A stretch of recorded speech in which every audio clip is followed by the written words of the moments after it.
Hello everyone, welcome to Manipulate. This is the extended rules video. What you're seeing here is our latest prototype, so please bear in mind that our final version will look a lot neater and tidier. So, you're power hungry and trying to make it in the big city, but watch out, everyone else has their own agenda too. Your goal is to have the most power after 8 rounds. So, the Manipulate board has 3 sections. The road to power, to track your success. The turn tracker, to count how many turns have been played, and draw piles for your favours, ventures and skeletons. As I mentioned, to win the game you need to be the player with the most power after the final round. Power is earned through setting up business ventures. Through playing specific favours you can increase your power and reduce the power of your opponents. And having skeletons in your closet uncovered will reduce your power. You can also earn power through holding cash at the end of the game. 100k cash is worth 1 power. We'll see a few examples of those cards shortly. For now, each player can track their power on the road to power with their power counter, starting at 0. Now we're going to move into setting up the game. First, each player needs to choose a character. In this instance, I have chosen the politician. I'm the leader of my own controversial political party, and my policies stand to further my own agenda while crushing the aspirations of my people. I want money, I want power, simple. I also pick up the politician's super favour. Super favours act like normal favours, but can't be blocked. As I'm the politician, I will also be taking the green power token.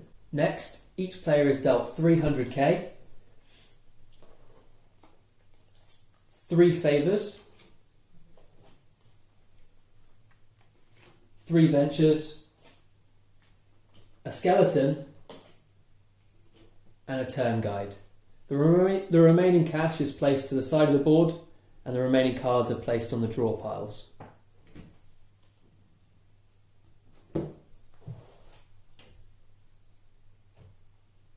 You can have a look at any of your cards at any time, but it's best to keep them hidden from other players.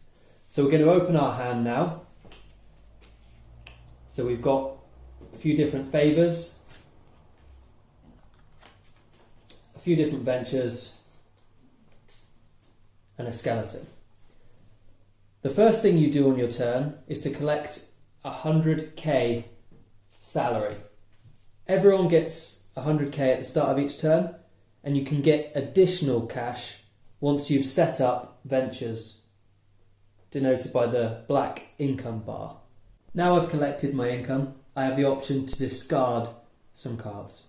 I can either get rid of 1 venture and 1 favour, or 2 of each. In this case, I'm going to discard Soccer Shake. It costs £1 million to set up, and would get me 100k income each turn and 25 power. However, it's far too expensive for me to afford right now. I'm going to move my power token to 10 power because I've set up fake news. The next thing I'm going to do is to play one of my favours. I'm going to embezzle some money from the government coffers. Playing this card will allow me to pick up 200 grand from the bank. However, because there is a skeleton symbol at the top of the card, I also need to add an additional skeleton to my closet. The M symbol shows me that if I'd have played this card with another specific favour, I could have potentially doubled my money.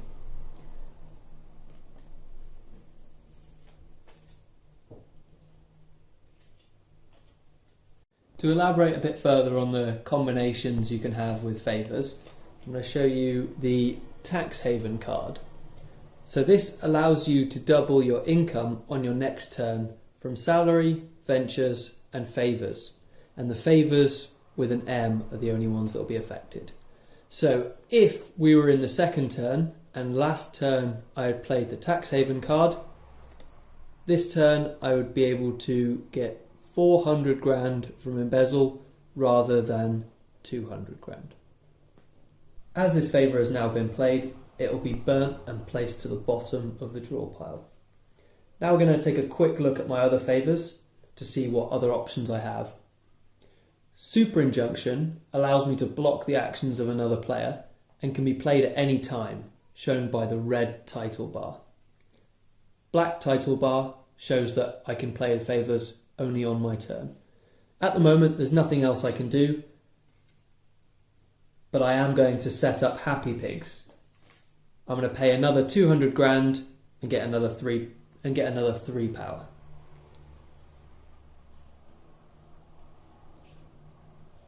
I'm not going to in this instance, but I could have made a deal with another player. I could have sold one of my ventures or one of my favours. Ventures can be sold while they're in your hand or while set up, and when you sell them they would transfer to the other player's hand or transfer to them set up in front of them. When you sell a favour, the power that comes with that favour will transfer to another player. So if I sold Happy Pigs, I would lose 3 power and my opponent would gain 3 power. You can be really creative with your deals. You can, for instance, borrow money from other players or agree alliances, maybe to attack another player at the same time. A huge part of the game is being able to bluff and make threats. The Arsonist favour, for instance, allows you to burn another player's venture to the ground. You can threaten someone and say, if you don't give me your business, I'm going to burn it down. Or if you don't give me some cash, I'm going to burn it down. Even if you didn't have that card, you can still bluff and try and see if you can get away with that threat. I haven't touched much on skeletons till now. Normally they remain face down in front of you until they're uncovered by another player. Here are the skeletons I have. If they are uncovered, Dictator Dress Up would cause me to lose 8 power. Bossy wouldn't cause me to lose any power, but I would lose some cash. To wrap up my turn, I'm now going to top up my ventures to 3 and my favours to 3. So I collect 3 new ventures and 1 new favour. There's a couple of other rules we need to mention here. Firstly, bankruptcy. If a player runs out of money and cannot pay a fine or money they owe as a result of a favour, then they're in trouble, but they can try and negotiate their way out. Ventures and favours could be sold to competitors, but not to the bank. If you can't raise sufficient cash to pay the fine, all unresolved negotiations are cancelled and the player loses 20 power to a minimum of 0. The bank pays out to cover any unresolved debts to competitors or the bank. The player then receives 200 grand to help them recover and will receive any income from ventures they still own as normal on their next turn. It's also worth mentioning jail. Some favours involve sending their victims to jail. In jail, you receive half income from salary and ventures, but can still restock at the end of your turn. You cannot set up new ventures and cannot play any favours except blocking favours, which can be played at any time. You can still make deals in jail.